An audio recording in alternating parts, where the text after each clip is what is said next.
ওম।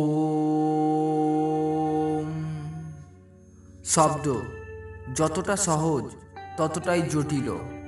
একটি উচিত শব্দ অনেক বড় সমস্যার সমাধান করতে পারে, আর অন্যদিকে একটি অনুচিত শব্দ যুগের সব থেকে ভয়ঙ্কর যুদ্ধের সূত্রপাত ঘটাতে পারে। কটু শব্দ ধনুক থেকে বেরিয়ে যাওয়া সেই তীরের মতন, যা সোজা এসে হৃদয়ে আঘাত করে, বহু বছর ধরে গড়ে ওঠা সম্পর্ক শেষ করতে পারে।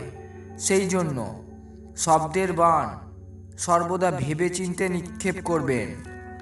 কখন কোন কথা কার খারাপ লাগতে পারে সেই বিষয়ে ভাবুন।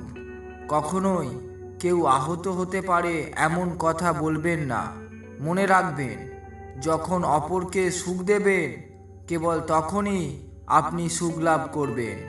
যখন আপনার আগমনে এই সংসার শীতলতা অনুভব করবে, তখনই মন শান্তি লাভ করবে। ও